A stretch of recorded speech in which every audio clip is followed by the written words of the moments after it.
Hello my dear friend, welcome back to our channel. तो आज की हमारी वीडियो का टॉपिक है meaning and role of middle man, यानी कि जो भी हमारा ट्रेड होता है, ठीक है, जहाँ पे प्रोड्यूसर से कंज्यूमर तक गुड्स को सप्लाई किया जाता है, तो उसमें एक मेन रोल जो है वो कौन प्ले करता है? मिडिल मैन, इंटरमीडिएटरी जिनको हम कहते हैं। तो मिडिल मैन क्या होता है? द टर्म मिडिल मैन और intermediary refer to the business organization which are the link between the producer and consumer of the goods and render services in connection with the purchase or sale of the product as they move from the producer to consumer। तो basically यही कहा गया है कि intermediaries के through या middle man के through जो है एक बिजनेस हाउस, एक प्रोड्यूसर जो है वो क्या करता है? गुड्स को कंज्यूमर्स तक पहुंचाता है। So some people often questions the wide use of middleman and feels that it may not only delay the availability of goods but also add to the cost of distribution and hence the price charged from the customer may be higher। तो यहाँ पे एक बात ये भी है कि अगर हम बात करते हैं मिडल मैन की, अगर हम एक सप्लाई चेन में मिडल मैन का यूज़ किया जा रहा है तो वो क्या करता है? कॉस्ट की प्रोडक्ट को बढ़ा देता है, क्योंकि मिडल मैन भी जो है एक प्रॉफिट मार्जिन के लिए काम करते हैं। In fact, the middlemen play a very useful role in the distribution of goods by providing a variety of function at a reasonable cost। अब यहाँ पे ये भी कह सकते हैं कि प्रोड्यूसर सिर्फ गुड्स को प्रोड्यूस करता है और बहुत सारी जो सर्विसेज है और बहुत सारे जो फंक्शंस है वो कौन परफॉर्म करता है? डिस्ट्रीब्यूटर परफॉर्म करता है, मिडलमैन या इंटरमीडिएटरीज परफॉर्म करता है बहुत सारे फंक्शंस। और जितना रीज़नेबल कॉस्ट में हो सकता है उतनी रीज़नेबल कॉस्ट में अच्छी से अच्छी सर्विसेज जो है कंज्यूमर को प्रोवाइड करने की कोशिश करता है, जैसे कि पैकिंग, ग्रेडिंग। क्योंकि प्रोड्यूसर जो है वो एक बल्क में सामान को बेचता है, लेकिन अगर हम मिडिल मैन की बात करते हैं, रिटेलर की बात करते हैं, जो कंज्यूमर की रिक्वायरमेंट के अकॉर्डिंग जो है कंज्यूमर को गुड्स को सप्लाई करते हैं, तो मेन इंपॉर्टेंट काम करते हैं एडवर्टाइजमेंट करने का, प्रमोशन करने का, ब्रांडिंग ग्रेडिंग करने का, ठीक है। They undertake all the channel functions such as the assembling, grading, packaging, storing, financing, risk bearing, etc. We may however put them more specifically as follow। तो जैसे कि हमने फंक्शंस की बात की कि हमारा जो मिडिल मैन है एक रीजनेबल कॉस्ट में बहुत सारे फंक्शंस को परफॉर्म करता है, तो वो सारे फंक्शन हमने पढ़े, ग्रेडिंग, पैकेजिंग और एक्सेट्रा। उसके बाद आते हैं कुछ और अदर फंक्शन जो परफॉर्म किए जाते हैं हमारे इंटरमीडिएटरीज के द्वारा। Creation of utility by performing various functions in the process of distributions, middlemen place utility, time utility, convenience utility and ownership utility in the goods and services। Thus the channels greatly help in servicing the target market by adding value to the product। In fact, in case of several consumer products, the value added in distribution is higher than that during manufacturing और production। यानी कि जैसे कि हमने बात की कि जब भी गुड्स को प्रोड्यूसर से कंज्यूमर तक पहुंचाया जाता है मिडिल मैन के थ्रू, तो उनकी एक्चुअल जो वैल्यू होती है वो वैल्यू में एडिशन हो जाता है, ठीक है, उस प्रोडक्ट की वैल्यू जो होती है वो बढ़ जाती है। लेकिन जो हमारे मिडिल मैन होते हैं वो बहुत सारी जो फैसिलिटी कंज्यूमर को प्रोवाइड करता है, जैसे कि कन्वीनियंस यूटिलिटी की, जहाँ पे ज़रूरत होती है वहाँ पे अवेलेबल कराते हैं, क्योंकि प्रोडक्शन तो कहीं और होती है लेकिन ऑल ओवर द वर्ल्ड उस प्रोडक्ट की डिमांड होती है, तो कन्वीनियंस यूटिलिटी, ठीक है।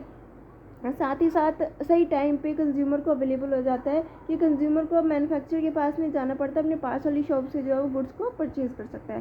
तो क्रिएशन ऑफ यूटिलिटीज़ बहुत ज़्यादा इंपॉर्टेंट है कि क्या किया जाता है, सही टाइम पे सही प्लेस पे कंज्यूमर को गुड्स इजीली अवेलेबल हो जाता है। उसके बाद आता है economy in efforts. Economy in efforts क्या कहता है? Middleman greatly increases the efficiency of exchange process by reducing the amount of the effort on the part of the manufacturer in contacting the consumers, thus in turn reduce the total cost of distribution of the product। Middleman क्या चाहता है? ज़्यादा अच्छे से अच्छी services जो है consumer को प्रोवाइड करना चाहता है, ठीक है। जो हमारा मैन्युफैक्चर है उसके पार्ट्स पे जो है वो एफर्ट करता है, वो हमारा जो मिडिल मैन है वो यही चाहता है कि जितना हो सके उतने कम से कम कॉस्ट में जो है कंज्यूमर को गुड्स अवेलेबल हो जाए। अगर कम से कम कॉस्ट में गुड्स इजीली कंज्यूमर को अवेलेबल हो रहे हैं तभी तो कंज्यूमर क्या करेगा? उनको परचेज करेगा। उसके बाद आता है market coverage. With the increasing liberalization in trade, product manufactured at one place have to be distributed throughout the length and breadth of not only one country but many nations of the world. So this vast coverage is possible only through effective management of distribution channels। जैसे हमारा country जो है globalisation, liberalisation, privatisation का concept हमारी economy में आया, तो हमारे जो प्रोडक्ट है वो एक कंट्री में बनाए जाते हैं लेकिन उसकी consumption all over the world की जाती है। तो डिस्ट्रीब्यूशन चैनल जो है बहुत ज़्यादा इंपॉर्टेंट है, वो हेल्प करता है all over the world, all over the country जो उन गुड्स को पहुंचाने में। इसके बाद आता है providing local convenience to consumers. Merchant middlemen like retailer are located at convenient shopping centers. They provide ready delivery of the goods to the consumer at the convenient point. जैसे कि अगर हमें कोई सामान चाहिए तो हम अपने पास वाली रिटेल स्टोर पे जाके जो है इजीली परचेज कर सकते हैं. Provide field stock. The agent and wholesaler are spread all over the country. They buy in bulk and keep the goods in stock. The retailer can approach them anytime and buy their requirements. So producer therefore need not to stock their goods in different cities, which would be quite a large activity involving huge investment and management problem. अब एक facility और provide की जाती है middle man या intermediaries के द्वारा कि वो स्टॉक का जो है वो स्टॉक बना के रखते हैं, यानी कि जो मैन्युफैक्चर है उसको फाइनेंस की फैसिलिटी अवेलेबल हो जाती है. हमारे जो मैन्युफैक्चर है उनको जो है स्टॉक डिफरेंट कंट्रीज़ में बना के रखना नहीं पड़ता, जिसकी वजह से उनको ज़्यादा इन्वेस्टमेंट नहीं करनी पड़ती. तो उनकी जो प्रॉब्लम थी वो भी किसने, मिडिल मैन ने सॉल्व कर दी. होलसेलर क्या करते हैं, हमारे मैन्युफैक्चर से बल्क में परचेज़ करते हैं और उसको जो है रिटेलर्स को उनकी रिक्वायरमेंट के अकॉर्डिंग जो है प्रोवाइड कर देते हैं जब भी उनको चाहिए होती है. उसके बाद आता है financing. They often pay cash for the bulk purchases from the producer and even advances money to them against the orders. तो एक और फैसिलिटी जो है मैन्युफैक्चर को यहाँ पे प्रोवाइड की जाती है कि मैन्युफैक्चर से जो भी बल्क में सामान खरीदा जाता है हमारे होलसेलर के द्वारा वो जो है कैश में परचेज़ किया जाता है, या फिर कई बार क्या किया जाता है होलसेलर जो है एडवांस पेमेंट भी करता है जो भी गुड्स वो परचेज़ करता है. उसके बाद जो नेक्स्ट सर्विस प्रोवाइड की जाती है वो है servicing. They arrange for the after sale services and handle all kinds of complaint by the consumers locally. The manufacturer doesn't have to open his own service center at all places. एक facility और जो है manufacture को यहाँ पे मिलती है कि अगर कोई भी किसी भी तरीके का डिफेक्ट आता है, किसी भी तरीके की प्रॉब्लम आती है, तो मिडिल मैन क्या करते हैं, शॉर्ट आउट करते हैं, इस प्रॉब्लम को सॉल्व करके कंज्यूमर को देते हैं ताकि जो है कंज्यूमर को ज़्यादा टेंशन ना लेनी पड़े और जो हमारे मैन्युफैक्चर है उनको ज़्यादा सेंटर्स जो है वो डिफरेंट प्लेसेस पे खोलने की ज़रूरत नहीं रहती. उसके बाद आता है ये they act as an channel of communication. ठीक है. The middle man are in the constant touch with the different producer and the market, so they can provide feedback. They can provide feedback about the market to the producer on the one hand and pass on information about the product to the consumer on the other hand. अब क्या होता है, क्योंकि middle man जो है producer और consumer के बीच में रह के काम करता है, तो मार्केट के बारे में जितनी भी इंफॉर्मेशन है वो मैन्युफैक्चर तक ईजिली जो है वो हमारा मिडल मैन पहुँचा सकता है. वो बता सकता है कि किस प्रोडक्ट की ज़्यादा डिमांड है. ठीक है. जो भी मार्केट के बारे में इंफॉर्मेशन है वो डायरेक्टली जो है कंज्यूमर तक और हमारे प्रोड्यूसर तक ईजिली पहुंच जाती है इस चैनल के through. Help in promotion. They also help the sale promotion activity through display and salesmanship. It is literally impossible for the producer to organise such activity through any other means. Even otherwise, the middlemen being local people are more effective. Apart from the variety of services provided by the middlemen, what makes their role more important is the fact that they handle them more efficiently and usually at a reasonable cost. So they are better equipped to perform these functions because they possess special skills, knowledge, experience and contract.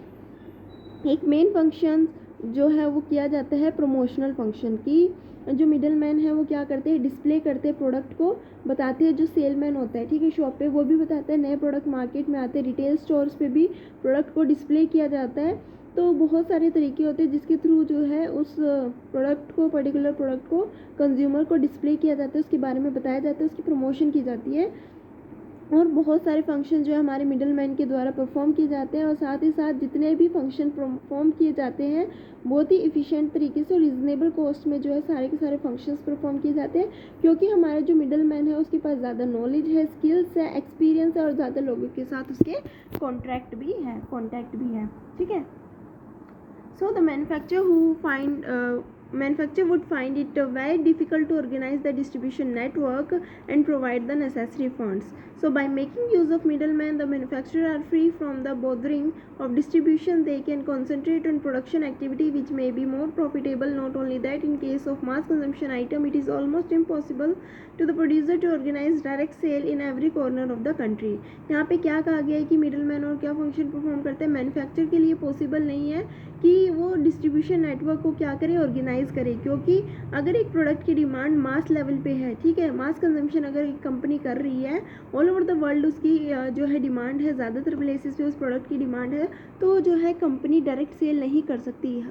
ठीक है। हर एक corner में country के एक company जो है वो directly cell नहीं कर सकती, वो किसकी हेल्प लेती है, वो हेल्प लेती है मिडल मैन्स की, ठीक है। मिडल मैन हेल्प करते हैं उनके डिस्ट्रीब्यूशन चैनल में। अगर मिडल मैन जो है ये वर्क परफॉर्म कर रहे हैं तो हमारा जो मैन्युफैक्चर है उसको ज़्यादा से ज़्यादा कंसंट्रेट किस पे करना होगा, प्रोडक्शन पे। ज़्यादा से ज़्यादा कंसंट्रेट वो प्रोडक्शन पे करेगा, नई नई इनोवेशन पर करेगा और अपने प्रोडक्ट में जो है कुछ नयापन लाने की कोशिश करेगा ताकि वो कंपटीशन में सर्वाइव कर सके, चेंजिंग वर्ल्ड में सर्वाइव कर सके और बेटर तरीके से अपने कस्टमर को जो है वो सर्व कर सके।